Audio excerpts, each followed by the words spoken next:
Eso para poder ir. Buenas tardes.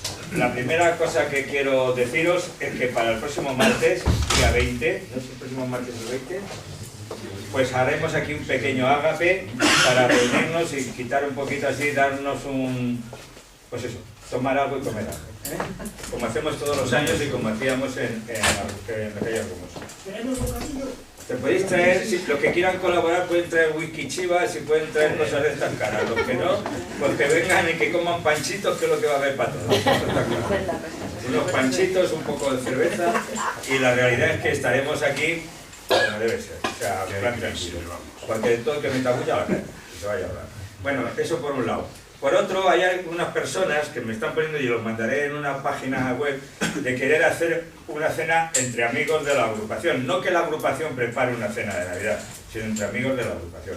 Así que si recibís tal, conocéis algún sitio donde podamos ir a comer, a cenar, que nos salga más económico, pues estaría yo encantado, pues bueno, yo participaría, otros también, y estar juntos. Esto, las experiencias anteriores nos dicen que son muy pocas, normalmente no vamos muchos, ¿eh? Pero si nos podemos juntar 10, 12 parejas, o sea, me refiero a cónyuges y demás, pues estaremos aquí, ¿eh?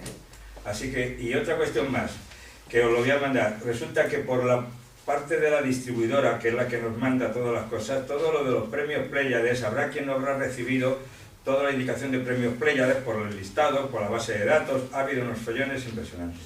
Total, que como esto tenía que estar entregado cuando se entregó la revista y no se entregó, cuando ha habido una serie de cosas, vamos a posponer el plazo. O sea, para el día 20 no vamos a entregar los premios Pléyades porque no nos va a dar tiempo a analizarlos ni a hacerlos. Entonces, buscaremos una fecha en el mes de enero o por ahí para poder entregar, o si se hace el día de la Asamblea General. No sé si eso estaría bien, ¿vale? Podríamos llegar y entregar ya los premios Pléyades, porque lo que no vamos a hacer es renunciar a los premios Pléyades. En fin, y otra cosita más, como estamos un poquito en crisis, pues en vez de ser a la cantidad que había, vamos a reducir la cantidad. Pero vamos, sigue siendo para tomarse todavía alguna cervecilla, ¿eh? Bien, pues nada más. Ahora tenemos a nuestro amigo Antonio, que ya sabéis que es un socio más antiguo. No sé, me va a perdonar Antonio, pero no tengo idea de la conferencia. Me han dicho mecanismo de antiquitera. Pronúncialo tú, que yo no lo sé. Entonces esto es de un barco que está hundido por ahí, ¿no? Uno que no. Sin broma, bueno, todos conocéis, pertenece al Planetario, es un de mantenimiento, está con sus conocimientos de astronomía muy amplios, y además es el que nos escribe siempre, lo digo por los que sois nuevos, ¿no? Los que nos escribe el tiempo del astrónomo en la revista Neomenia, que por cierto en este trimestre no se va a editar, ¿eh? Porque lo vamos a mandar en PDF dentro de la página web, ¿eh? Dios, bueno, pues financian los total son 3.096 euros. Y la distribución, otros 500 euros, ya tenemos 3.500 euros, nos lo ponen y lo hacemos. ¿Eso ya para siempre o...? No, pues esta vez, ya cuando venga la asamblea, ya tendremos que decidir si esto, por ejemplo, Sabadell, que se supone como el paradigma de las asociaciones, ya no lo edita. Sabadell lo que hace ahora es poner PDF. O sea, ya lo digo porque nos han mandado ya un aviso diciendo que no íbamos a recibir la revista. O sea que esto, pero yo no sé quién para poder hacerlo, y será la asamblea la que decida esto. Son los puntos finales dentro de la asamblea. Vale, pues muchas gracias. Muy bien, pues vamos a empezar. Efectivamente, yo soy el pesado que escribe el tiempo del astrónomo en la revista de la agrupación, la sección de noticias, y lo que os traigo hoy es otra de esas noticias, o lo que va a ser una fuente de noticias para el futuro, porque está en un momento que están acelerándose los descubrimientos sobre este cacharro que llamamos el mecanismo de antiquitera. Y en los próximos años va a haber muchas noticias relativas a esto. A esto que es principalmente ese fragmento principal del mecanismo. Y bueno, mi segundo interés en el asunto es inconfesable. Soy ingeniero, mi parte profesional me dedico a la ingeniería, trabajo de ello en el planetario, y viene al caso porque es exactamente un planetario, pero del siglo I a.C. Este cacharro es lo mismo que un planetario actual, pero construido en el siglo I a.C. Es un mecanismo que puede calcular el calendario con mucha exactitud, puede predecir eclipses y se usaba también para calcular el momento de comienzo de las Olimpiadas, que era una cosa tan importante como los mundiales de fútbol, ¿no? Era un ordenador de cálculo analógico por medio de engranajes, pero que funcionaba perfectamente. Y claro, uno a la vista de lo exacto que era, y espero convenceros de sus bondades a lo largo de la charla, pues se pregunta qué hemos estado haciendo todo este tiempo. ¿Qué hemos estado haciendo durante 15 siglos hasta que vuelven a aparecer mecanismos tan precisos como este? Incluso que hemos estado haciendo hasta el siglo pasado, porque hay partes de este mecanismo que no se han llegado a reproducir también hasta el siglo pasado. Bueno, pues de todo esto quiero hablaros. Vamos a ver cómo se descubrió este mecanismo un poquito, que nos ha llegado de pura casualidad y gracias a dos tormentas que han sido muy oportunas en la historia. Vamos a hablar un poquito de la tecnología de la época para centrar el tema y ver que sí era posible construir una cosa de estas en la época y quién pudo construirlo, quién tenía los conocimientos. De los textos grabados, que fueron muy importantes porque gracias a eso hemos podido descubrir para qué servía. De los distintos investigadores y cómo han dado la clave de lo que era. De las partes que ya están y que sabemos seguro lo que hacían, y otras partes que creemos saber lo que hacían, pero que no lo sabemos ciencia cierta todavía. Veremos el manual de uso, que venía grabado en el propio aparato, y veremos algunas simulaciones y las referencias finales para que podáis consultarlo vosotros. Bueno, pues os contaba que es una historia de dos tormentas y la primera ocurre hacia el año 60 a.C. en la ruta principal comercial entre el este y el oeste del Mediterráneo, la ruta que llevaba desde Asia Menor a Roma, que pasaba entre Creta y Grecia, y en medio de esa ruta, más o menos por aquí hay dos islas, una que se llama Quítera y otra que se llama Antiquítera. Bueno, pues cerca de esa isla Antiquítera se hundió un barco romano, mercante, de muchas toneladas, que llevaba un gran tesoro en su interior. Había estatuas, había ánforas, monedas de varias antigüedades, y todo eso parecía que correspondía a un botín de guerra, posiblemente de la guerra contra Mitrídates, de la conquista de Pérgamo. Y ya hay hipótesis de si ese barco con ese tesoro iba a Roma para celebrar el triunfo que se celebraba cuando se conquistaba un territorio nuevo, o si fue un botín de piratas, o si fue las dos cosas, si fue un barco que iba para celebrar un triunfo en Roma y lo capturaron los piratas, porque Antiquítera era una base de barcos piratas, era una base pirata. Bien, pues esa es la primera tormenta y pasan 20 siglos sin que nada perturbara la estancia de este cacharro en el fondo del mar. Y eso es lo afortunado porque no nos ha llegado ninguno más. Y la segunda tormenta ocurre en la primavera de 1900, en que unos pescadores de esponjas que vuelven en un barco de la costa de África, pues les pilla la tormenta y se refugian cerca de la isla de Antiquítera. A la mañana siguiente, cuando ya pasaba la tormenta, pues bajan a ver si hay más esponjas por allí para recolectarlas. Baja uno de los buzos hasta 50 metros y pide que le suban inmediatamente. Sube muy asustado, diciendo que en el fondo había un montón de cuerpos de animales y de hombres desnudos que estaban pudriéndose en el fondo. Bueno, pues el capitán, creyendo que él le había dado la borrachera de las profundidades, baja él mismo a comprobarlo y ve que es un yacimiento arqueológico, un barco hundido antiguo, y coge un fragmento y se lo sube.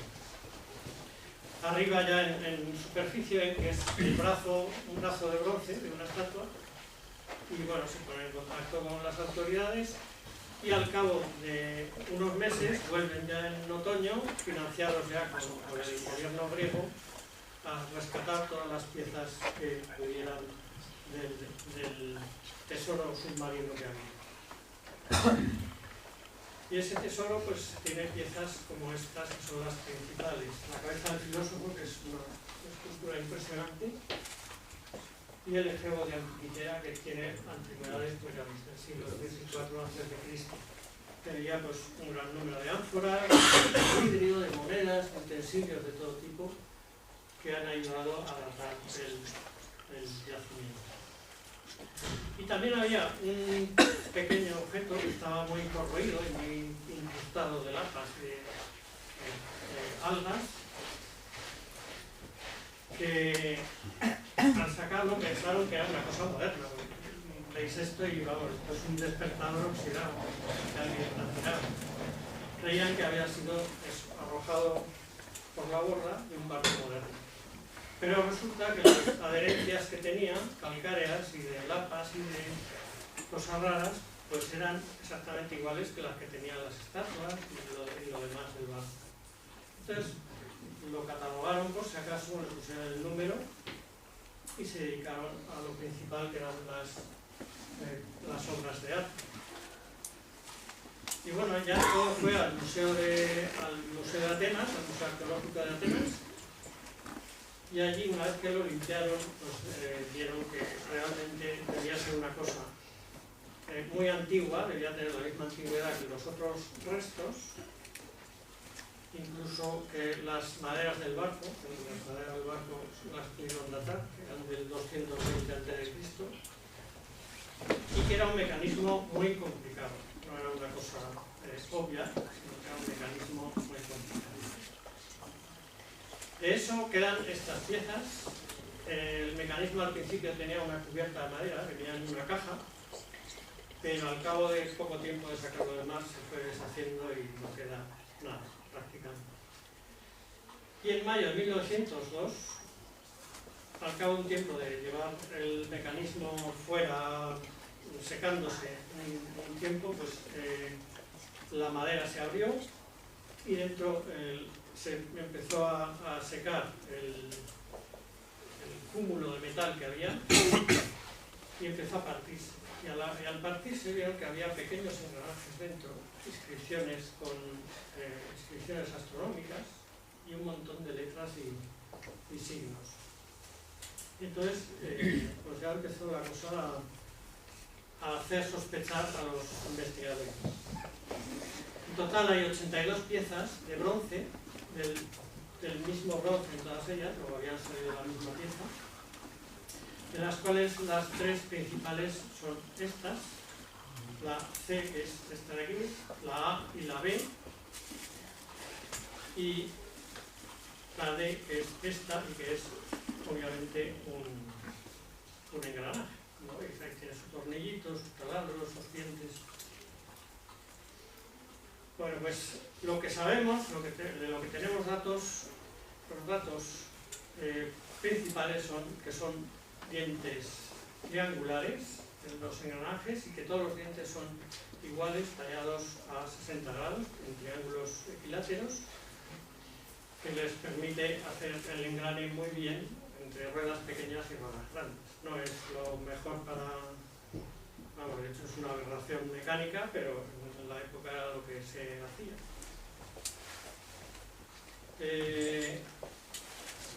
Parece que todas las piezas habían salido de la misma plancha, las habían troquelado de la misma plancha de bronce y tenían 2 milímetros de espesor, bastante uniforme, por cierto. Y lo que es curiosísimo es que la habían reparado 2 veces.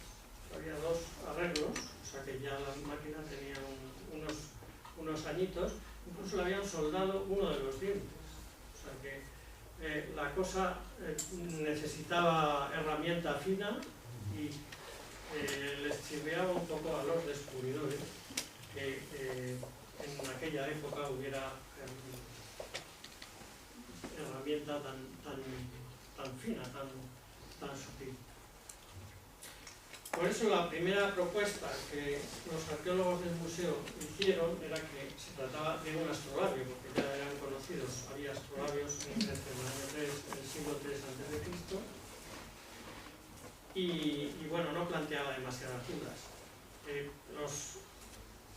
Decimos que ya son usados en la Grecia del siglo III, incluso antes, y luego se difundieron muchísimo por la cultura islámica, pero para que aparezca una cosa que se parece mínimamente al mecanismo de la etiquetera, pero con mucha menos complicación, tenemos que esperar al año 1000 aproximadamente a este astrolabio de 8 engranajes unisolar que aparece en el Tratado de Al-Biruni.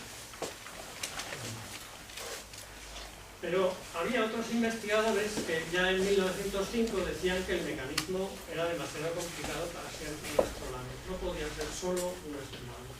Y ya buscaban, porque hay referencias antiguas de un aparato que podía reproducir los movimientos del Sol, la Luna y los 5 planetas y predecir eclipses en la literatura clásica, en la literatura antigua.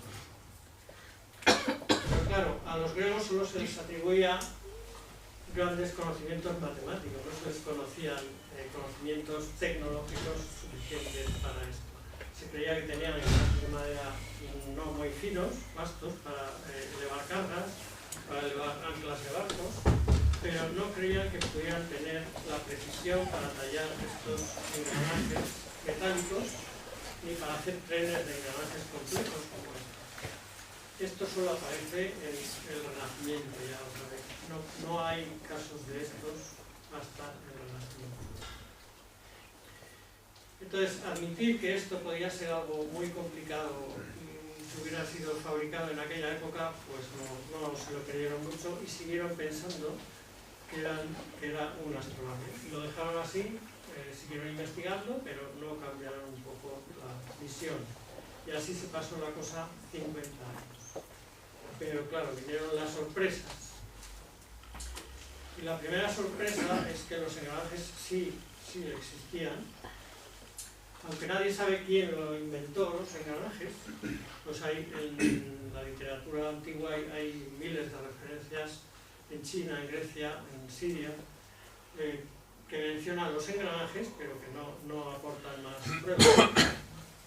Lo que sí se menciona es la existencia de estos moldes chinos, ya han aparecido en las tumbas de reyes chinos antiguos, pero se les menciona como prueba de la existencia de engranajes. Esto realmente no es un engranaje, lo que sale de este molde es una cosa así, que es un trinquete.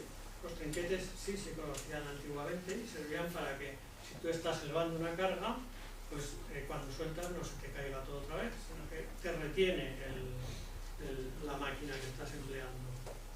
Solo permite el giro en uno de los sentidos. Esto, por tanto, no eran los engranajes.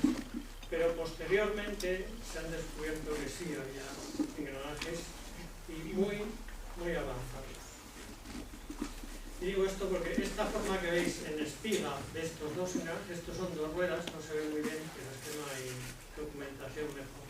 Son dos ruedas que engranan perfectamente, pero que no son el típico caso de engranaje de dientes rectos, que engranan así. Y eso se hace de que cuando no queremos que el golpeteo ese de los engranajes al engranar un diente con otro, lo que hacemos es inclinar el diente. Y tenemos cosas parecidas a esto. Tenemos un diente inclinado respecto a otro. Eso se le llama engranaje en inclinado. Entonces el diente va haciendo el contacto, primero en un punto y luego va trasladándose ese punto de contacto a lo largo del diente. Por eso se consigue que el engranaje sea más suave. Pero tiene la pega de que transmite mucho esfuerzo al eje y acaba fastidiando. Y entonces se llega a esta solución, que es poner un trozo mirando para un lado y otro trozo inclinado hacia el otro y se compensa. Y eso es lo que se llama un engranaje helicoidal doble. Bueno, pues comparar esto que se encontró en el año 50 después de Cristo en una tumba en Xi'an, en China, con esto que se inventó en el siglo XX. Es muy parecido, sí. Luego, no se debe inventar en el siglo XX, pero no hay, en intermedio, no hay ninguna referencia que sea parecida en toda la historia. Y hay cosas más curiosas todavía. Por ejemplo, el carro que apunta hacia el sur, se llama así, es un poco posterior, pero vamos, se supone que había otros anteriores. Es una brújula de ruta. Los chinos no tenían brújula, pero tenían brújulas de ruta. Es un carrito que tú llevabas todo el camino y te iba señalando. Si no ves el cielo porque está nublado como suele ser en China, ¿verdad? Pues te puede servir en medio del desierto para orientar. Mientras, si tú giras el carro, el señor que va arriba dirigiéndote se gira también y sigue apuntando al mismo sitio. Esto parece que se usó bastante, casi una tontería, pero se usó muchísimo en su día y han aparecido varias réplicas también en tumbas chinas recientemente. Y esto es un engranaje diferencial. Vamos, utiliza los engranajes diferenciales que también se han descubierto muy recientemente. El carrito en cuestión, aquí en una posición más... Lo que hace el mecanismo es restar el movimiento de una rueda respecto a la otra y si es cero, si vas en línea recta, pues no se mueve el señor de arriba. Pero si tomas una curva o te desvías un poco, el señor compensa el movimiento con estos engranajes intermedios y te señala hacia dónde tienes que ir. ¿Es una diferencia? Es una diferencia. Bueno, pero esto en China, estamos en Grecia y vamos a centrarnos. Bueno, pues en Grecia, tan antiguo como el 900 a.C., ya había cacharros tan raros y tan complicados como este.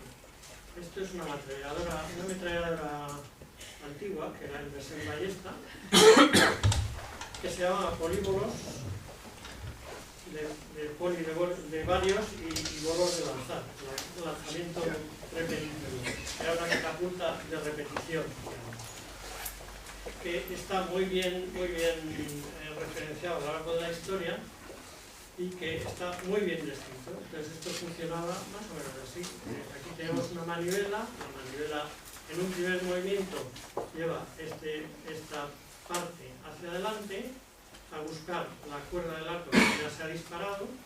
Entonces va a buscar la cuerda, vuelve y en el movimiento de vuelta mediante una leva que lleva aquí, carga la siguiente flecha, va estirando de la cuerda, va tensando y al final con este disparador de aquí, cuando llega al final de carrera, dispara la flecha y ya volvemos a empezar. Hay que esperar a que venga un señor con la flecha. Veis que utiliza una cadena con unas ruedas que engranan con ella, bastante perfeccionadas, y esto tenía aproximadamente esta pinta cuando se utilizaba en la guerra. Pues es muy complejo ya, y es el 900 a.C. Y en el 3 a.C., pues Arquímedes se le suele mencionar como uno de los inventores de engranaje, que ya hemos visto que no los inventó, porque ya se usaban. A veces se dice hasta que inventó los engranajes porque diseñó el tornillo sin fin que para empezar no es un tornillo sin fin, es una bomba hidráulica para elevar agua o para elevar áridos o para grano, que se sigue usando, por cierto. Pero lo que sí le atribuyen ahora es el invento de engranajes ya un poco más evolucionados, o sea, no el engranaje de diente triangular, que ya os he dicho que es un esperpento mecánico, sino ya más redondeado, de mejor contacto. Se han hallado recientemente, en 2006, en Cerdeña, unos que podrían ser suyos, vamos, se le atribuye. De todas maneras es como que a este siempre le cae la china de que fue Arquímedes, lo mismo que a Leonardo da Vinci siempre le cae de que él inventó y no sé. Lo que sí es seguro que sí usaba engranajes triangulares en sus odómetros, que los usó muchísimo, los diseñó muchísimo, que es este carrito que sirve para medir distancia. Esto en esquema es más o menos así. Esta rueda lleva aquí una leva que en cada vuelta de la rueda empuja un diente de esta otra rueda. Y esta a su vez, ya desmultiplicada, ya mucho más lenta, lleva otra uña, otra leva, que va empujando y empuja un dientecito de esta otra rueda, que va en la parte de arriba.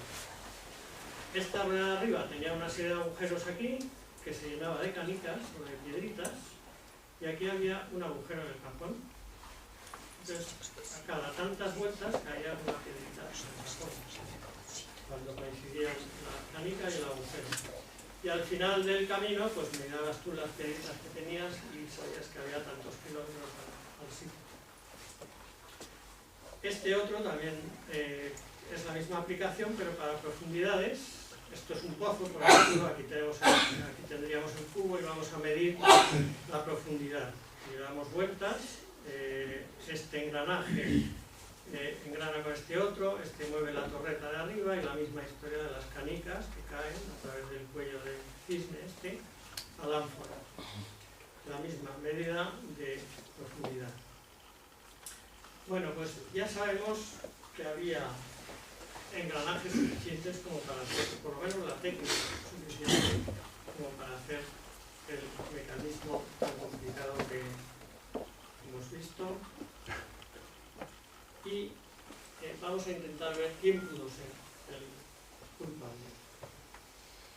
Por los objetos que había en el barco sabemos que fue construido antes del 60 a.C., porque había monedas hasta el año 60, pero no posterior, debió ser por ahí. Por los textos que tiene grabados sabemos que fue hacia el año 100, más o menos 50 antes de Cristo, pero luego más probablemente se decidió que era más probablemente entre el 82 y el 65, hablaremos de eso luego. Por el calendario, sobre todo por el nombre de los meses, se sabe que fue construido en Corinto antes del 146 antes de Cristo, antes de que fuera destruido por los romanos, o si no, si fue después, pudo ser construido en las colonias corintias, que usaban el mismo idioma. Y colonias corintias había en el norte de Grecia o en Sicilia, que era la colonia más grande. Claro, ahí tenemos a nuestro sospechoso principal de Sicilia, que es Arquímedes. Arquímedes murió en el 212. Y tenemos un apoyo de que fue Arquímedes porque hay un texto de Cicerón que dice que un señor que se llamaba Marco Sulpicio Galo vio ese aparato en Roma en el 166 a.C. Vio lo que llamaban la esfera de Arquímedes, que mostraba los movimientos de un globo celeste sobre el que se reproducían los movimientos del Sol, la Luna, los planetas, con sus velocidades diferentes y que podía reproducir eclipses. Y esto encaja con que en el año 212 el general Marco Claudio Marcelo, que conquistó la ciudad de Siracusa, Sicilia, en las crónicas dice que se llevó dos cacharros, dos instrumentos astronómicos a Roma que habían sido hechos por Arquímedes. Uno que era un globo de estrellas que según las crónicas se colocó en el templo de Vesta, y el otro que era un mecanismo que mostraba el movimiento del Sol, la Luna y los planetas. Como escritos de Arquímedes nos han quedado muy pocos, porque fueron todos destruidos, pues no lo podemos asegurar. Pero existe la sospecha. No sabemos si era el mecanismo de Antiquitera, pero creemos que no. ¿Por qué creemos que no? Porque el mecanismo de Antiquitera por los textos fue hecho bastante más tarde, aproximadamente siglo y medio después. Lo que sí pudo ser es que fuera una copia actualizada de uno de Arquímedes. Y el de Arquímedes posiblemente fuera una copia de otro anterior, o puede ser que hubiera varios. La última es que tuvo que haber varios para que nos llegara uno. No es muy probable que nos llegue uno si solo existe uno en toda la historia. Y es muy probable porque que no nos llegue ninguno más, porque el bronce era muy valioso en todas las épocas, sobre todo en aquella, y en cuanto se estropeaba un aparato de bronce, pues lo refundían y volvían a hacer otras piezas con él. Con lo cual, los demás es posible que estén fundidos y hechos otro tipo de objeto. Bueno, entonces, ¿quién hizo el mecanismo de Antiquitera? Hay otro grupo que dice que por los restos hallados en las exploraciones submarinas, aquellas de los buzos y otras que se hizo Cousteau posteriormente en los años 50 y 70, decidieron que tenía que venir de Rodas, de Pérgamo o de Kos, la zona oriental de Grecia. Y esto encajaría con otro texto de Cicerón que habla de algo similar al mecanismo de la Antiquitera construido por el filósofo estoico griego Poseidonios. Y dice Cicerón, el instrumento construido recientemente por mi amigo Poseidonios, que aparece ahí, con cada revolución reproduce los movimientos del Sol, la Luna y los 5 planetas. Y es en primera persona, o sea, es él el que está hablando de su amigo y ha visto el cacharro. No es como antes que decía que uno lo había visto, que él ha visto que este señor ha hecho uno. Bueno, pues Poseidonio es un hombre orquesta de estos que hay que hacer de todo, es astrónomo, geógrafo, historiador, filósofo y político. También era político y le tocó ir a Roma de embajador. Y allí es posible que viera el aparato de Arquímedes, con lo cual tenemos una posible conexión. Era astrónomo también, fundó una escuela de astronomía en la isla de Rodas y tiene bastantes trabajos astronómicos, incluso se conoce que midió bien la unidad astronómica, la distancia de la Tierra a la Luna y los tamaños de la Luna con bastante buenos resultados. Entonces la hipótesis más probable es que conociera un mecanismo anterior, bien el de Arquímedes o bien otro que pudiera conocer en algún otro sitio de Eratóstenes o de Hiparco, que también se sospecha que construyó alguno de estos, y alguno que tuviera el calendario corintio y le añadiera inscripciones más modernas que también se ven en el mecanismo de Antiquitera del que estamos hablando, del que hemos encontrado. Bueno, pues damos ese salto de 50 años en que no se ha atrevido nadie, y este señor que se parece a Eduardo Punset de joven, que se llama Derek de Sola Price, es un historiador de la ciencia inglés, pues comenzó a estudiar el mecanismo, le interesó muchísimo en el año 51. En el año 56 y 59 ya publicó varios artículos en Scientific American y ya decía que era un ordenador astronómico que sabía calcular las posiciones de los cuerpos celestes. Pero tampoco llegó a resolver los engranajes y a ver cómo funcionaba realmente. Entonces en 1970 vuelve a atacar, hace radiografías del aparato y gammagrafías también para mayor penetración y descubre 12 engranajes interiores y sospecha que hay hasta 30. No puede asegurarlo, pero sospecha que hay hasta 30. Y ya dice que calculaban, posiblemente hubiera engranajes diferenciales por medio de epicicloides que restaban unos movimientos neutros, restaban el movimiento alrededor del Sol el siderio para que diera el sinódico. Es un gran salto y a partir de aquí tiene todo ya más o menos rodado.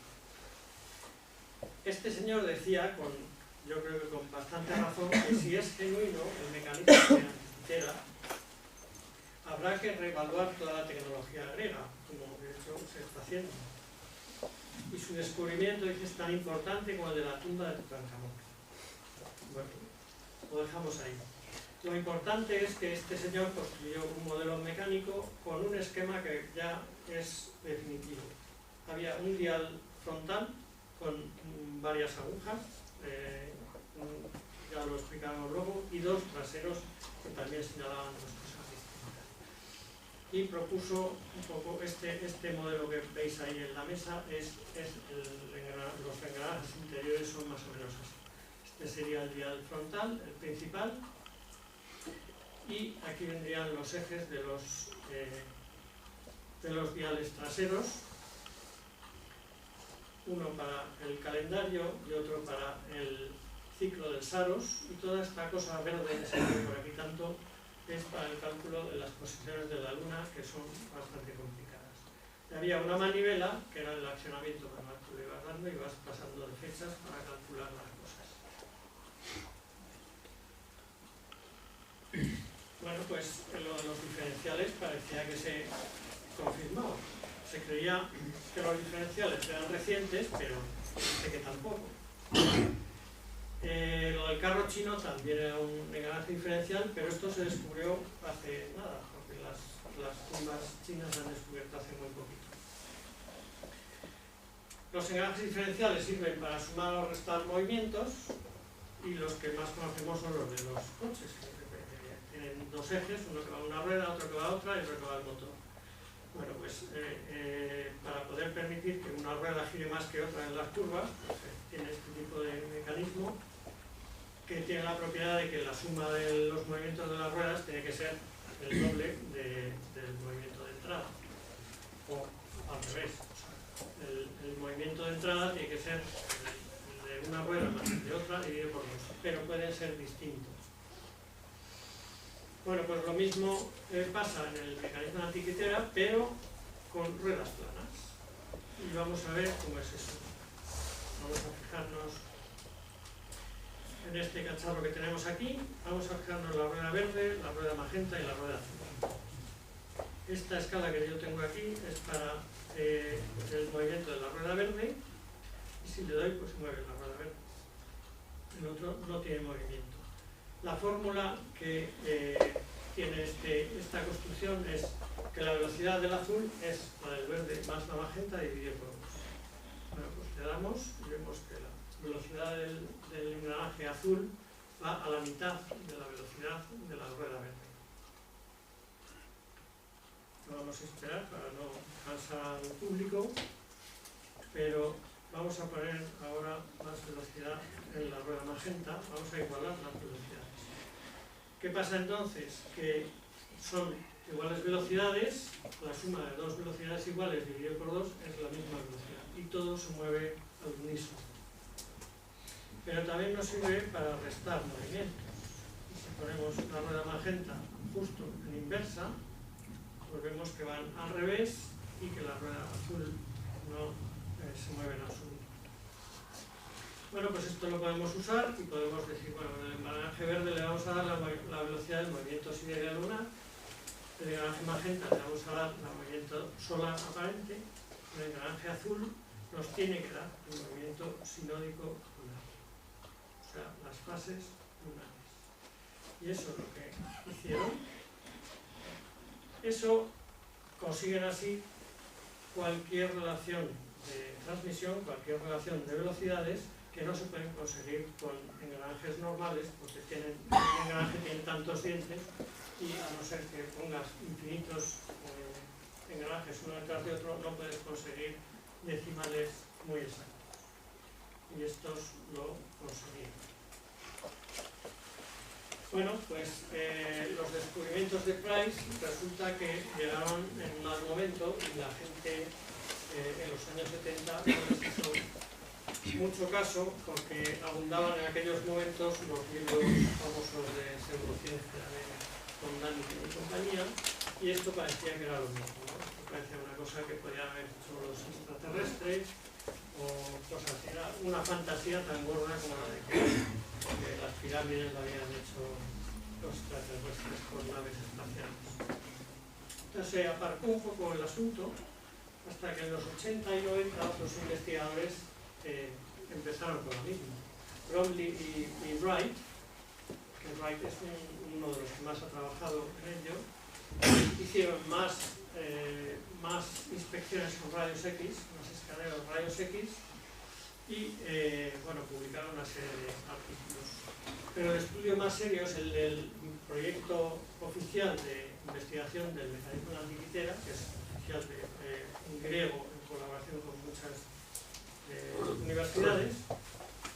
Hicieron dos estudios en 2005, en el año 2005, que han resultado fundamentales. Uno de ellos es el estudio de la fotografía digital con iluminación especial, rasante y frontal y en todas las direcciones posibles. Ahí veis el aparato de iluminación que utilizaban de Hewlett Packard, y esta era una de las placas con inscripciones que no se veía nada y que con esas iluminaciones pues revelaron todos los caracteres, y la gente, como veis, se puso muy contenta. Y el segundo estudio pues es un estudio de rayos X mediante un tomógrafo de 8 toneladas que metieron en el museo para hacerlo, porque la pieza no la quieren sacar de allí ya. Y ahí tenéis la pieza del mecanismo, que la estoy colocando en su lugar para hacer el escaneo. Y este escaneo tuvo una resolución de 1/10 de milímetro en los tres ejes. Ahí veis en la tomografía, y veis capa a capa lo que se va viendo con los rayos X. Vais viendo que está todo atornillado por todos los sitios, tiene pequeños engranajes por ahí. Ahora se van a ver aquí unos pequeñitos, piezas de sujeción, en fin, es una cosa muy, muy complicada. Y con este sistema se obtuvo información de 3.000, se lograron descifrar 3.000 caracteres que había grabados dentro del mecanismo, de un total estimado de unos 15.000 que debe haber. Bueno, pues de las inscripciones, las mejor preservadas, claro, son los que estaban en superficies protegidas mientras estaba el mecanismo sumergido, pero algunas de estas, al abrirse el mecanismo, pues quedaron expuestas y pudieron verse. Pero hay otras que siguen ocultas y que solo han podido ser reveladas gracias a la tomografía de 2005 y del análisis de esos textos mediante ese escaneo, pues sabemos hoy todo lo que sabemos. De ahí la importancia de documentar y de registrar y apuntarlo en la misma. Fijaros que si no hubiera estado ahí no nos hubiéramos enterado nunca de lo que era. Bueno, ¿cómo se hace la datación por las inscripciones? Las inscripciones deducen que esto corresponde más o menos al año 100 antes de Cristo, más o menos 50 años. Al análisis de la forma, del estilo de la escritura le llaman epigrafía, y fijaros cómo es más o menos, para que os deis una idea. Dicen, por ejemplo, que pi, que es este signo de aquí, tiene una pata más larga que otra, y que eso corresponde a la segunda mitad del siglo II antes. O que la sigma, que tiene dos palitos horizontales, pues si no son horizontales, como en este caso, sino que tienen un ángulo, quiere decir que es final del siglo II o principio del siglo I. O que la omega es la omega mayúscula y no la omega minúscula que vemos ahí, y eso corresponde por lo menos al siglo II antes de Cristo.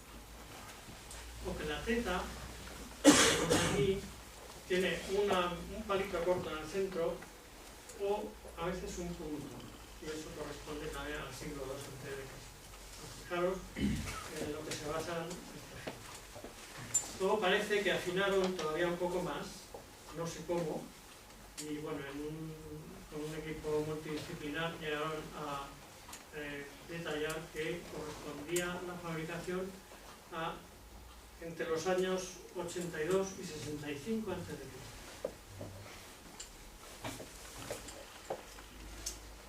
Hay textos con referencias astronómicas claras, algunos que se veían desde el principio. Este, por ejemplo, es uno de ellos, fueron los que dieron origen a pensar en que esto podía ser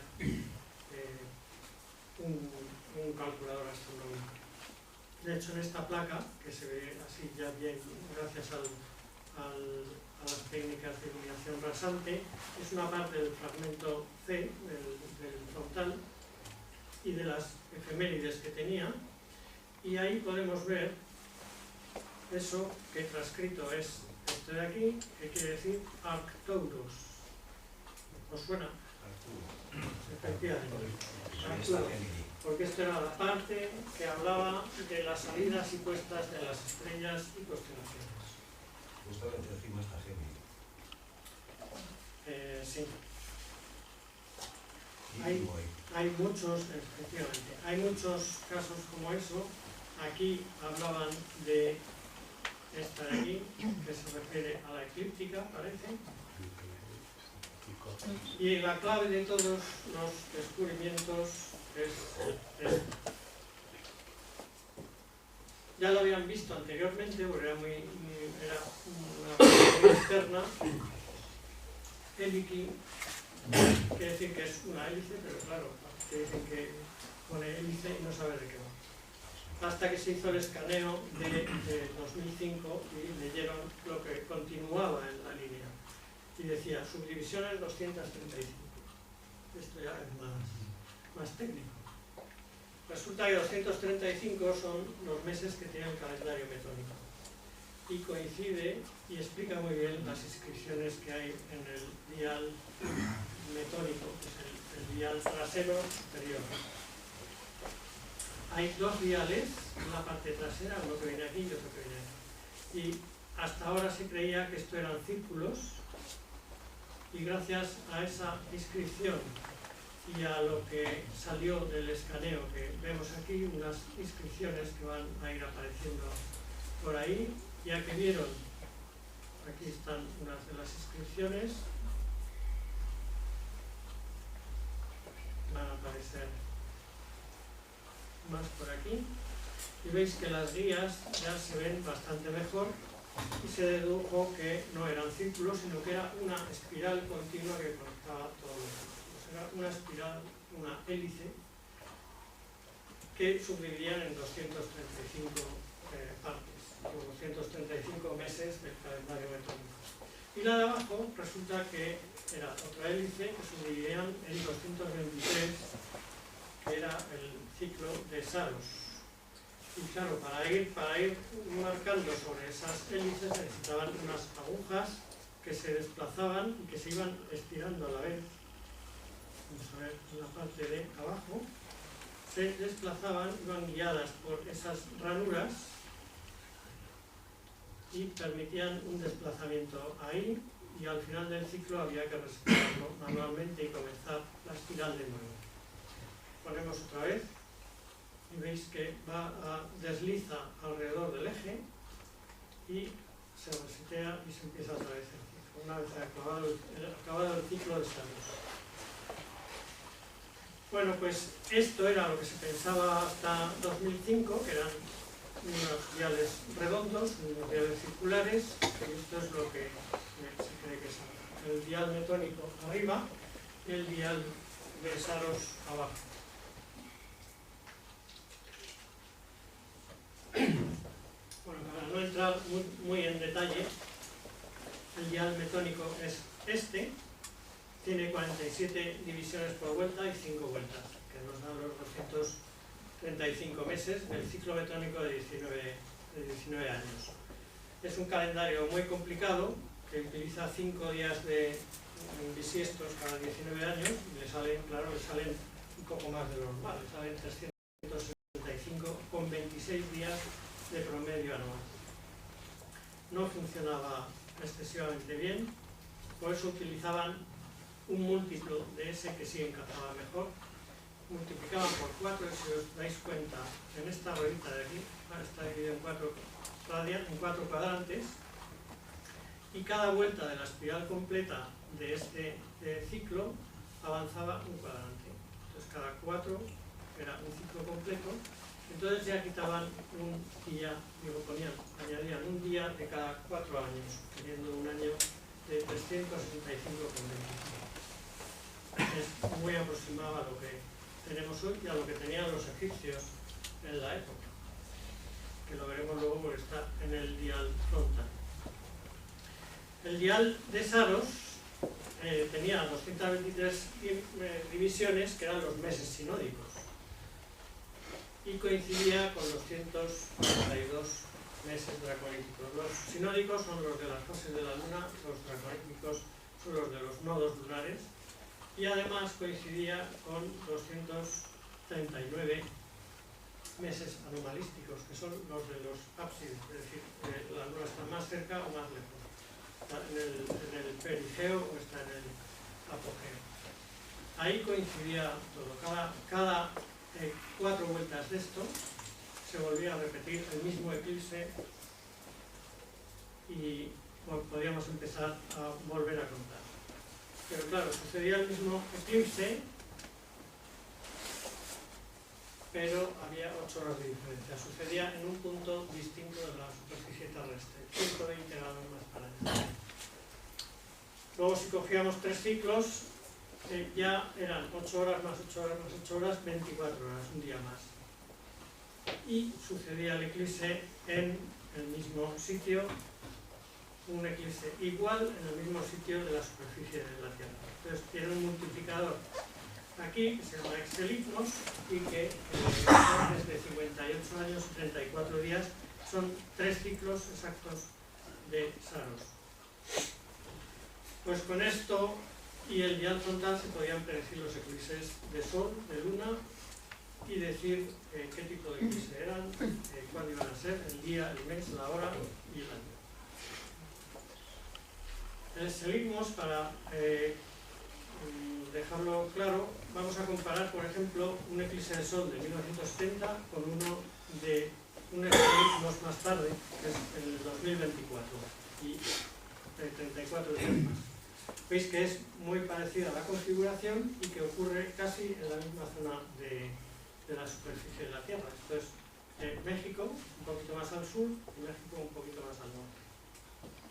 Hay alguna diferencia, este es un poco más largo, un poquito más ancho y un poquito más al norte, como veis. Y para la Luna, pues lo mismo. Un excelitmos más tarde, de 1990, este eclipse, la configuración de las sombras y la trayectoria es muy parecida y ocurre prácticamente en el mismo hemisferio de la Tierra. Bueno, ¿cómo se ha descifrado lo de los eclipses? Pues en el dial de Saros resulta que hay inscripciones en algunos de los diales. Lo demás está vacío, pero de vez en cuando hay una inscripción. Son inscripciones de este tipo, de las que veis en el cuadrado este, que tienen entre 4 y 10 caracteres. Pues cada línea significa una cosa. Cuando hay una sigma, quiere decir que es el N de eclipse lunar. Una eta y una mu significan émeras, diurno, un eclipse diurno. Una omega y una rho, que es una abreviatura de hora, la hora epsilon, quiere decir eclipse de luna, diurno a la hora epsilon. Y este mes daba la casualidad de que había también uno de sol, Helios, a la hora y otra de esto.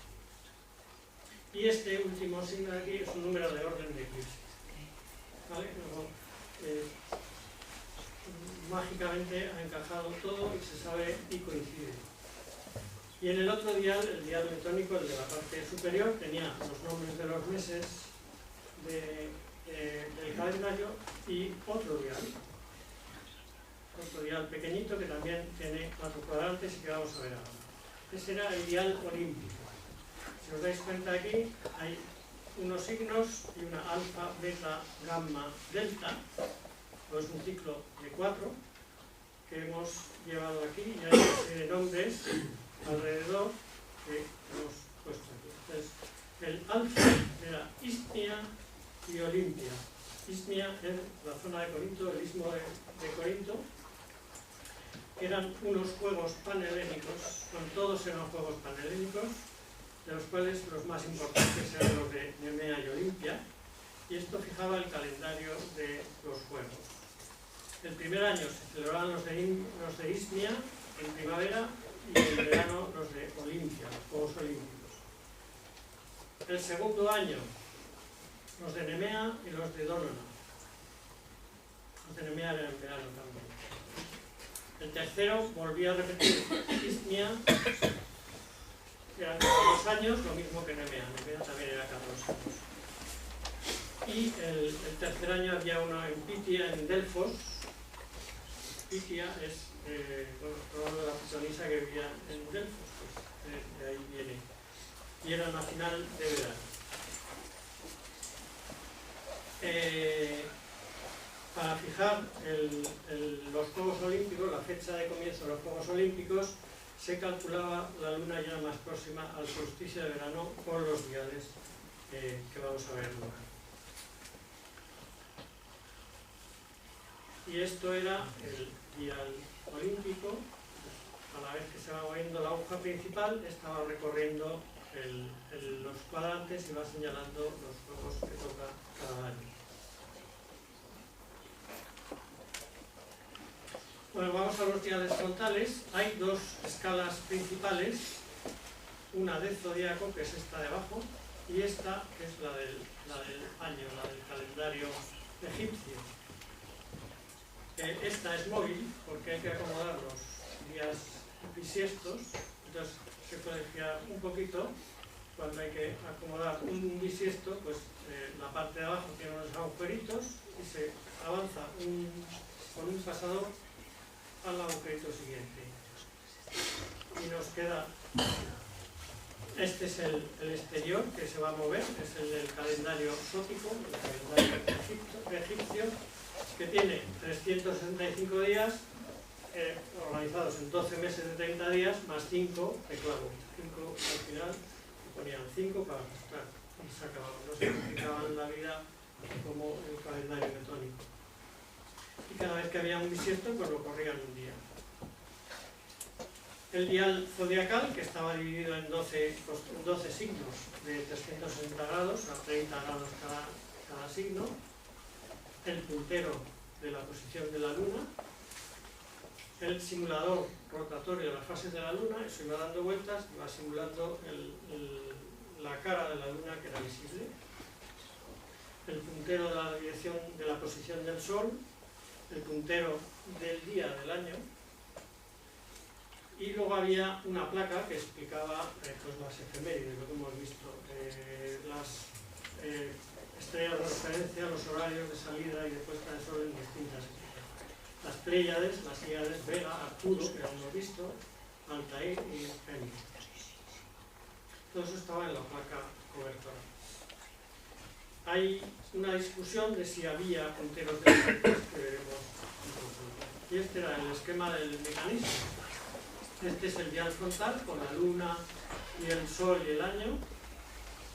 Este es el engranaje principal, el de año, y este es la manivela. Nosotros le damos vueltas a eso, movemos este engranaje y se reparte el movimiento. Este es el ciclo de Saros con su desmultiplicador Vexeligmos, y a este lado el metónico, el calendario metónico y su desmultiplicador calípico, y toda esta zona interna es la de la luna. Vemos estas 4 ruedas iguales que luego hablamos de ellas. Y este es el despiece. Vemos la cadena cinemática del calendario metónico que viene por aquí a la aguja principal, y este vemos cómo desmultiplica al calípico. Y por aquí utiliza las mismas ruedas para transmitir el movimiento hasta aquí, y luego pasa al otro lado para la rueda de Saros, para la aguja de Saros y el desmultiplicador de Seligman. Y para la Luna, fijaros que viene por aquí, pasa por el eje principal y se mete en las 4 ruedas estas sospechosas y vuelve por el mismo sitio por el interior del eje que ha bajado. Quiero que os fijéis en este pivote que sale de una rueda, no sé si se ve muy bien ahí, pero que entra en una ranura que tiene la rueda de abajo, que luego hablaremos del cambio. Bueno, pues vamos a predecir un eclipse. Vamos a poner el día de hoy, más o menos ahí, a base de mover la manivela, tendríamos en el calendario metónico el día que es hoy, y para saber cuando tenemos un eclipse tenemos que darle a la manivela hasta que llegamos a una indicación en el dial de Saros que nos ponga que ese mes tiene eclipse. Pondrá una marca, eclipse de sol. Nos dirá si es eclipse lunar o es de sol y nos dirá el mes, la hora, pero no nos va a decir el día. Para ver el día nos tenemos que ir al dial frontal y tenemos que ajustar exactamente, porque este es aproximado para mes. Tenemos que alinear perfectamente la luna con el sol, si va a ser un eclipse de luna, la Tierra estaría en el centro en este caso, la luz del sol estaría sombra de la luna, sería un eclipse de luna, o si la luna estuviera al otro lado sería un eclipse de sol. Bueno, pues una vez alineados perfectamente a 180 grados o a 0 grados, mediríamos con esta aguja de fecha el día que es. Y ya sabríamos el día, la hora y la posición. Y este pivotito del que os hablaba antes ha sido una de las cosas que ha traído de cabeza a todo el mundo. Esas 4 ruedas iguales de 50 dientes no tenían sentido ninguno, porque si tienen los mismos dientes no hay cambio de velocidad. 4 ruedas iguales que ganan entre ellas con los mismos dientes no sirve para nada. Hasta que el investigador Wright descubrió que había un pasador de este estilo. Esto es una construcción moderna, pero es la misma historia. Un pasador que encajaba dentro de una ranura de la otra rueda. Y tampoco nos sacó de dudas porque pues sigue siendo todo lo mismo, o sea, no hay cambio de velocidad por ningún lado. Hasta que alguien se dio cuenta de que este eje no es el mismo que este, no están alineados, están un poquito desplazados, muy poquito. Lo justo, en la justa medida de la excentricidad de la órbita de la Luna. Y entonces con eso conseguían que unas veces fuera más deprisa y otras más despacio en la medida que lo hace la Luna. Y había otra historia. Bueno, casualmente esto es lo que hacemos en los planetarios modernos para simular. O sea, no podemos hacer órbitas elípticas para la Luna, pero lo que sí podemos hacer es que se mueva como si fuera en una órbita elíptica, o sea, siguiendo la ley de las áreas. Y hacemos una trampa de este estilo que da bastante buena medida. Y otro problema era el movimiento de los ópsides. Los ópsides van girando y al cabo de un tiempo pues no se parece nada aquello al tipo de eclipses que deberíamos tener, si son totales o parciales. Entonces hay que prever que cada 8 por 85 años el perigeo tiene que dar una vuelta. Y eso se conseguiría así. Vamos a fijarnos en esta simulación. Este puntito rojo, que sí se ve así, este puntito rojo es el pivote del que os hablaba y la rueda motriz es la rueda amarilla que está debajo. Y esta rueda azul es la que va a ser movida por ese pivotito. Aquí os vais a fijar que hemos empezado con estas 2 ruedas de la parte de arriba. Bueno, pues fijaros que cuando el pivotito llega a la parte interior de la rueda azul va más deprisa y cuando va a la parte de fuera va más despacio. Pues ese es el efecto que se consigue y que se puede calcular para que sea muy aproximado al movimiento, a las aceleraciones y deceleraciones de la Luna en su órbita. Y si os dais cuenta, hemos empezado con este eje en vertical y y ya va así. Y esta es justo la línea de los ábsides, la línea del eje de la órbita lunar. Luego, con esa relación de engranajes conseguían también que se movieran los ábsides lunares. Para el Sol hacían lo mismo, pero en vez de hacer todo este montaje, solo desplazaban el marcador del puntero solar, lo desplazaban un poquito en el eje del aparato, para que unas veces marcara más rápido y otras más lento. No hacía falta conseguir que todo el mecanismo fuera más rápido, más lento, sino solo el marcador de la posición solar. Era una construcción bastante complicada, pero y el aspecto general del cacharro era pues una caja de unos 33 centímetros por unos 18 por unos 10, no se sabe muy bien porque estaba todo aplastado. En las partes internas de las tapas venían las inscripciones principales, de las cuales han quedado solo parte, y las efemérides, el parapegma, venían aquí, con el frontal del frontal. Hay una reconstrucción que se hizo para una exposición que era más o menos así. Esto es el dial frontal con el calendario y los diales. Esto es la tapa y los textos que se han recuperado de esa tapa. Aquí hay algunos del parapegma que también se han recuperado. Esta es la manivela. Y ahí detrás, en la tapa, en la parte interna de la tapa posterior, pues también había unos textos. Bueno, pues hasta ahora lo que creemos que es del todo cierto y a partir de ahora hay cosas que son posibles, pero que no lo sabemos todavía. Estamos esperando que se decidan los señores expertos. Esta pieza de aquí, que era la que veíamos antes, la pieza D, el engranaje, resulta que, bueno, lo llaman R1 y tiene 63 dientes. Pues no se sabe de qué va, porque además estaba separado, estaba roto aparte. No se le ha encontrado ninguna aplicación, pero se sospecha que debía mover el sistema epicicloide de planetas, como proponen muchos, porque hay indicios de inscripciones que dicen Hermes y Afrodita al lado de la palabra estacionario. Están nombrando los bucles de Venus y de Mercurio. Y por supuesto, si eran capaces de resolver el movimiento de Mercurio y Venus, mucho más fácil el de Marte, el de Júpiter y de Saturno. Entonces, uno de los investigadores, que es Wright, dice que hay indicios de los 5 planetas, lo cual nos concordaría con la cita de Cicerón que hemos mencionado antes.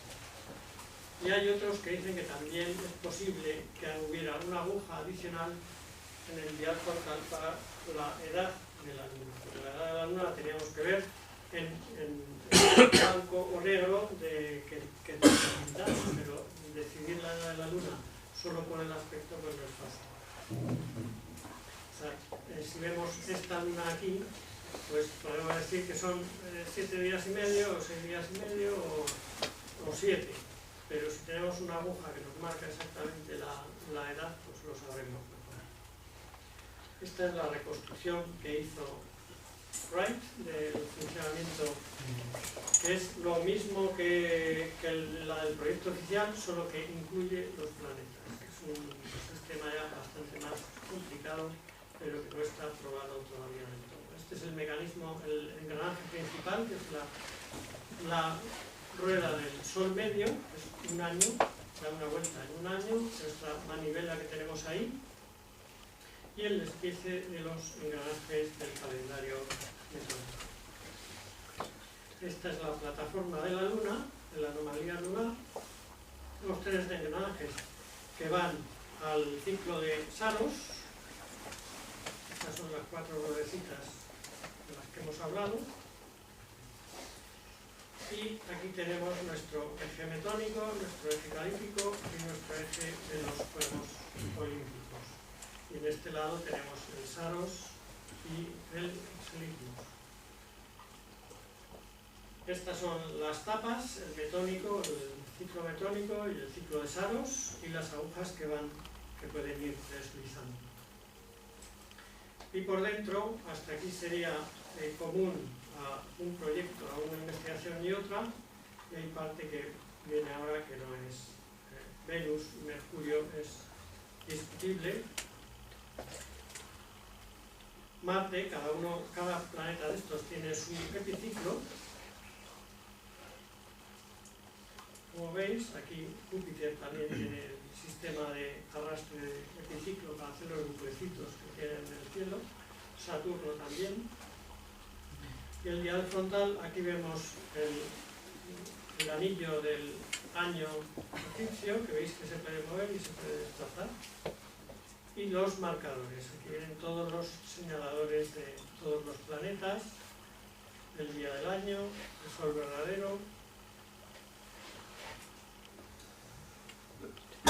las fases de la luna rotatorias, una máscara para que se vea solo la parte visible de la luna. Y aquí veis el movimiento de los planetas y los vaivenes que tienen. Ya os digo, lo de los planetas no está comprobado todavía, aunque se sospecha que es así, pero no se sabe si será así exactamente o habrá alguna variante.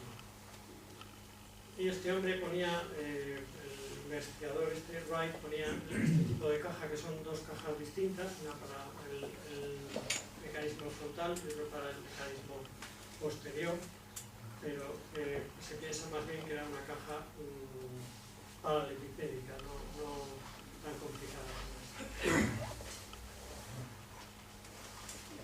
Estos son los modelos que se han ido haciendo a lo largo del tiempo. Al principio, solo basados en el aspecto exterior, pues eran pistas circulares. El dial frontal era mucho más sencillo. Este es el modelo que sacó de Solar Rise y este de Roski también basado en el mismo. Bueno, pues estos eran todos circulares y a partir de 2005 empiezan a ser ya espirales a raíz de la tomografía axial. Este es el que habéis visto hace un momento, el de Wright. Este es el proyecto oficial de investigación. Y bueno, hay otros muchos investigadores que han hecho cada uno su réplica. Y el proyecto este del que os estoy hablando, el proyecto oficial de investigación de Antikythera, del mecanismo de Antikythera, se inició con financiación privada, pero desde hace ya muchos años pertenece al Ministerio de Cultura griego y al Museo Arqueológico Nacional de Atenas. Hay universidades griegas y inglesas que están colaborando, y los mayores logros fueron las dos inspecciones que hicieron en septiembre y en octubre, la de la iluminación y la de rayos X, en octubre de 2005. Y a medida que han ido analizando los datos, pues han ido publicando los resultados. Ha habido congresos y cada vez hay más. Este mismo año ha habido un taller para discutir las inscripciones que había en el dial frontal y si había o no planetas. Por eso os digo que estamos esperando resultados que se publicarán este año que viene.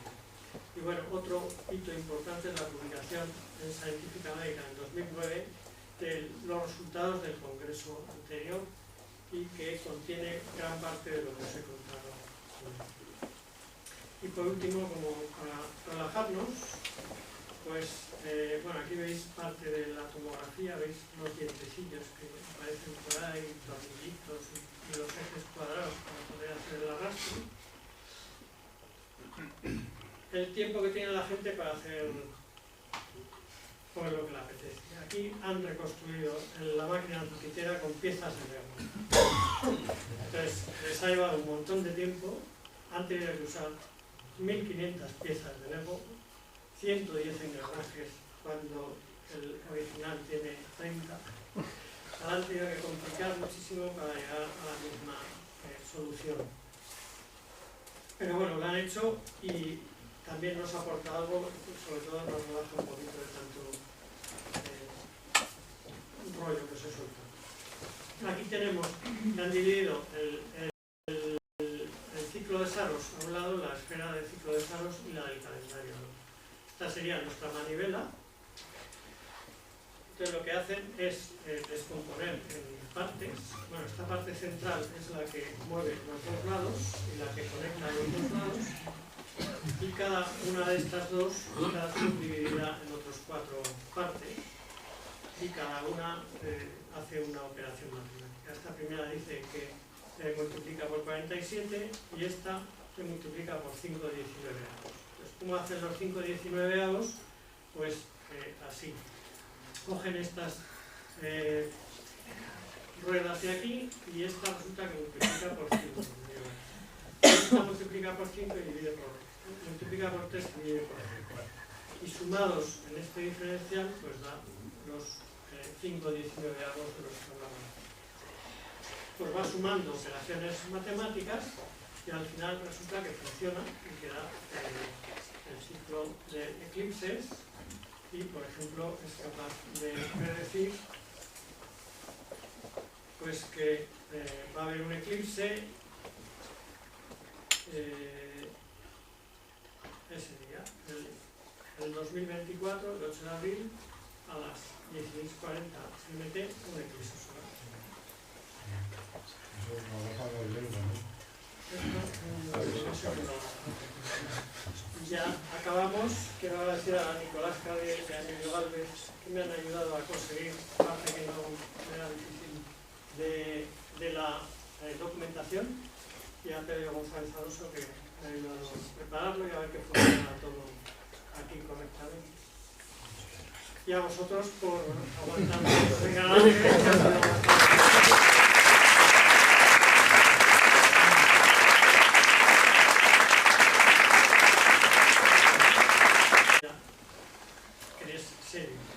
Os vais a encontrar de todo en páginas de internet, o sea, marcianos, esotéricos, de todo. Cuidado con lo que leéis, porque hay repeticiones y repeticiones, y se ha copiado al otro y tal.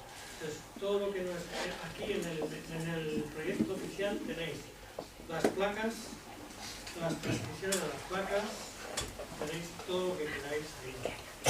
Entonces, merece la pena. Incluso las investigaciones de Wright son bastante fiables, excepto lo que se refiere a los planetas, que no está comprobado todavía.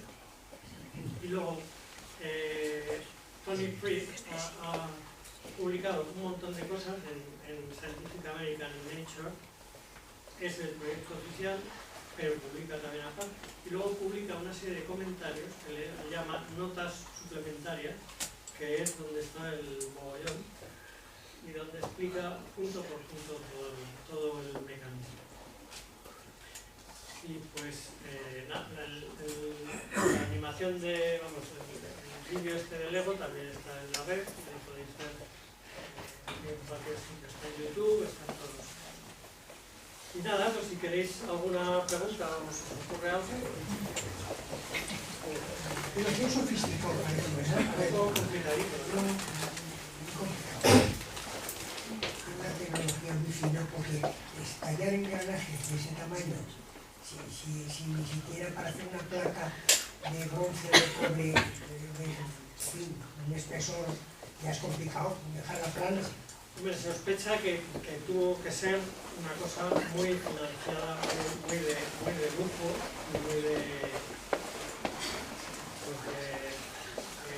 escuelas de astronomía dedicadas a eso, que solo se dedicaban a eso, con unos artesanos muy finos. Bueno, hay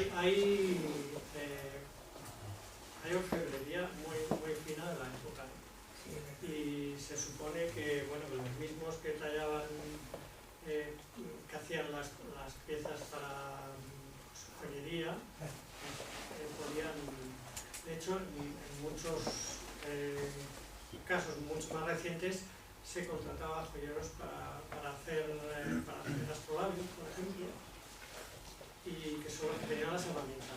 Claro. Es fascinante luego. Yo no me lo creía al principio. Yo cuando cuando lo que es que entré en ello, no me lo creía que pudiera ser no, así. yo tampoco. Y luego viendo que empiezan a analizar y que coincide, y que luego sale la inscripción y resulta que pone el nombre que debía poner. La verdad. Que que la tomografía y la iluminación especial yo creo que fueron lo que cambió todo el... Claro, a partir de 2005 es cuando ya la gente empezó a creerse las cosas, porque antes se veía ahí un mazo de bronce, que uno había dicho que había hecho una placa y que le había salido tal, pero ahí es que se ve y se pueden contar los dientes uno por uno, porque hasta ahí había dudas del número de dientes. No, que tiene 46, no, que tiene 46. Pero a partir de ahí ya se podían contar los dientes y la posición y los agujeritos y el cómo iba sujeto y la distancia de una rueda a otra.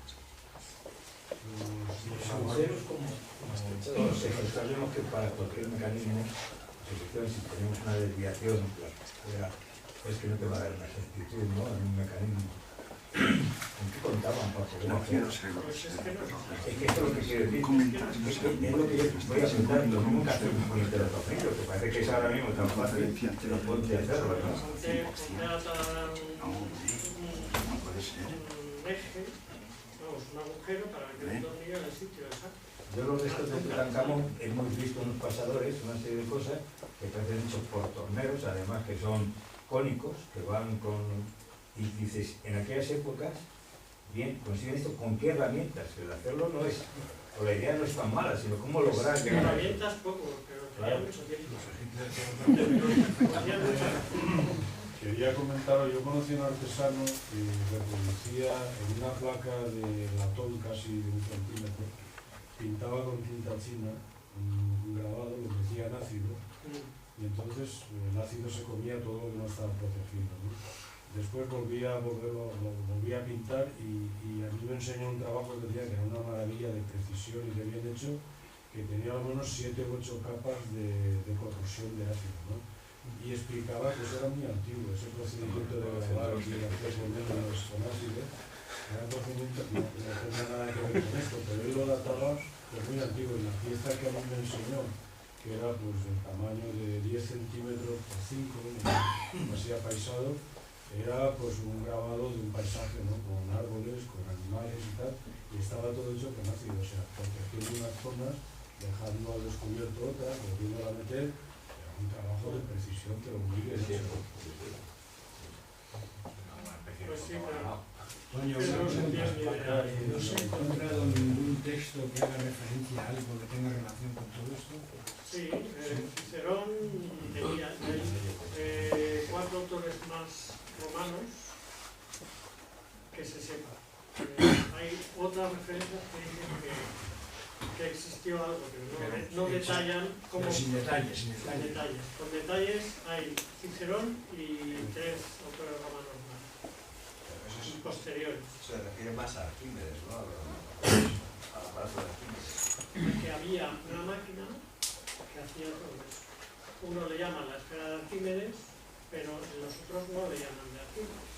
O sea, Cicerón tiene dos. Una que habla de la esfera de Arquímedes y otro que habla de una cosa que hizo el amiguete este Poseidonio.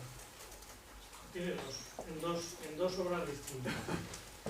Y luego hay 3 autores romanos más que también hablan de la máquina que reproducía el movimiento de los planetas y predecía eclipses. Es que eso es más difícil, yo creo, que lo de los planetas. Porque el movimiento de la Luna es mucho más complicado. O sea, el saber cuándo va a repetir un eclipse que repita, si es total, que sea total, que ocurra en el mismo sitio y que la línea no nos coincida, no es fácil. El cálculo previo, yo creo que no hay ningún sitio en donde se diga que los aparatos estos que habla Arquímedes eran tan exactos como esto. Eran más bien un tío vivo. Es que de Arquímedes no ha quedado gran cosa. Sabía que había mucho en la biblioteca de Alejandría, pero desapareció. ¿Ves esto? Y dices, los relojes actuales, cuando es un mecanismo que parece ser tanto siglo en el medioevo, que parece que se perdió todo, te encuentras con que dices, si es un asombroso cuando empiezas a hacer un reloj y cuando ya en tiempos pretéritos pues habían hecho lo que has enseñado aquí ahora. Es que es algo realmente una pieza de relojería, pero vamos a analizar. Más que relojería es un problema de proporciones. Sí, pero revisando por los engranajes, por todo lo que es sensibilismo, todo el mecanismo, Sí, ¿no? no, y la calidad era muy buena, ¿eh? De eso hablábamos antes, ¿no, Toño? Que parecía que los romanos echaron el freno de mano y ahí se paró hasta el siglo XV, que nadie se volvió. Por lo menos en el mundo occidental, luego en Oriente parece que la cosa siguió. Parece que la cosa era de... Y romanos, los romanos dijeron aquí nos hemos quedado. Entonces, de todo esto El se ímpetu deduce, de pensar... esto era de origen griego. Todo. Griego. Fueron los griegos los que Griego, en la época ya, el 60 a.C., que ya empezaba la dominación. Pero era griego. Ya Julio César andaba por ahí maquinando para ya hacer... Y se supone que harían más de un aparato de estos, ¿no? ¿Eh? Se supone que harían más de un aparato de Claro, estos, ¿no? se cree que había varios. Había varios y circulaban por las escuelas astronómicas. ¿Qué hacemos ahora? Pues copiamos las cosas que hacen los demás.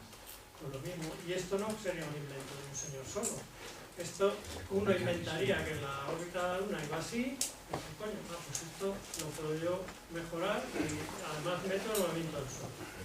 además de investigaciones de mucho tiempo. Pero es que se habla ya de Aristarco de Samos que ya hacía. Ahora, los conocimientos astronómicos realmente de la época coinciden con los movimientos que realiza el aparato.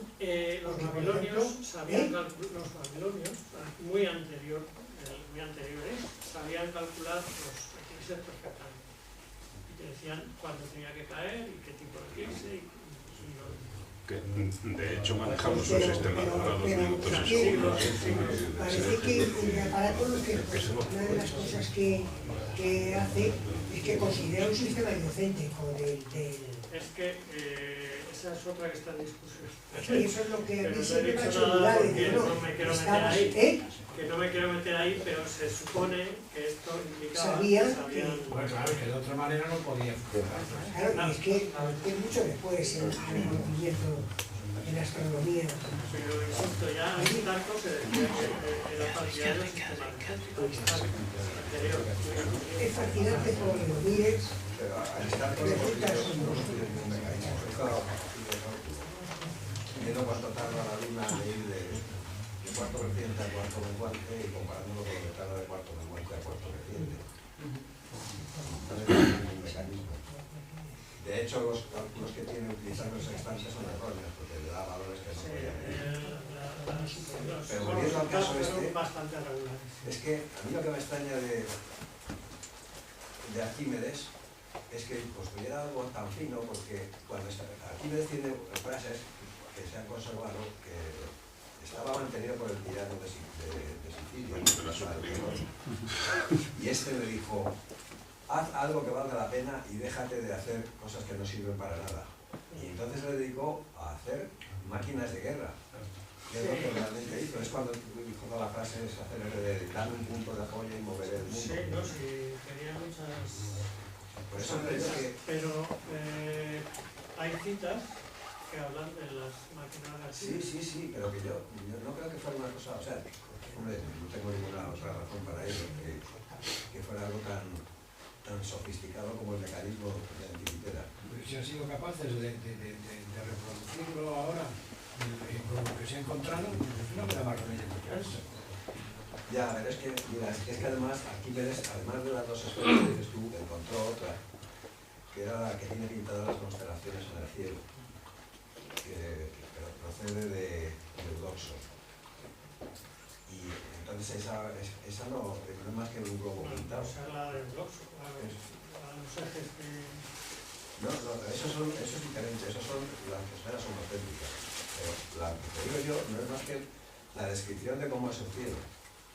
O sea, hablar de cómo son las constelaciones y después, por cierto, que cuando se ha hecho un estudio profundo de lo que dice Eudoxo, se ve que no está hablando del cielo que él veía, sino que está hablando de un cielo muy anterior, probablemente de una esfera, como has dicho tú antes, Babilonia. En cualquier caso, estamos hablando todavía de, fijaros, llevamos 5 años con datos buenos, 6 años con datos buenos, a partir de 2005. esto tiene que cocerse todavía más tiempo. Pero en cuanto a la procedencia, es muy difícil demostrar que lo hizo fulanito o menganito. O sea, y más si hubo varios, si hubo varias máquinas. Y estamos suponiendo que eran todas iguales, pero igual no. Igual había varios tipos y la que nos ha llegado ha sido el final de la evolución, que era la más moderna, bastante moderna, porque es el del 80 a.C. Pero las anteriores serían más vastas posiblemente y se fuera perfeccionando, que es lo que hacemos nosotros. Lo que hacemos nosotros es ir modificando y mejorando los diseños anteriores. Es fascinante verlo, de verdad. La gente antiguos cuando vieran eso no sabían ni lo que estaban mirando, que creían que era un cachivache, cosa que no sé. Porque claro, eso hoy en día, y estamos ahora mismo aquí, después de las tomografías y demás, mirando todo, y de repente decimos, esto puede ser, no puede ser, esto será o no será, cuando aquellos lo vieran, Claro, y llenan al tema brujería, claro, con el dominio de la brujería. hablabas de que esta llevaba las Entonces no había brujería. en la etapa de si sabías de qué trabajaba, tenías que saber primero qué era cada cosa y luego tener un operador de la máquina esa, no era para que lo Me imagino. Ahí se aplicaría el lema ese de Pitágoras que decía, no le puedes enseñar todo a todo el mundo. menos en aquellos tiempos, o sea, esto es una cosa de lujo, no podía verlo todo el mundo. Y los que estaban cultivados, venían con la fe cristiana o las otras religiones. Entonces no había fe Una de cristiana. las citas, por supuesto, de Era mucho antes. a Pablo se le enseñó el nieto Había burros que en se le fase. había quedado en su casa, el nieto del Marcelo, del general que conquistó Siracusa. Entonces, se le había enseñado, se le había quedado en su casa y lo sacaban a las visitas importantes, no se lo enseñaban a todo el mundo. Entonces, cuando pidió verlo, se lo sacaban y le dijeron, pues sí, efectivamente, movía el sol y los planetas. Y eso le costó Pero la una vida. cosa de... Le costó la vida a Arquímedes. Porque Bueno, Arquímedes murió murió en el sitio. de Siracusa. Los soldados que le encontraron le dieron que lo que tenía era de oro. Sí. Lo mataron para quitarse. Y también los mataron a ellos por matar a Arquímedes. Muy bien. Bueno, pues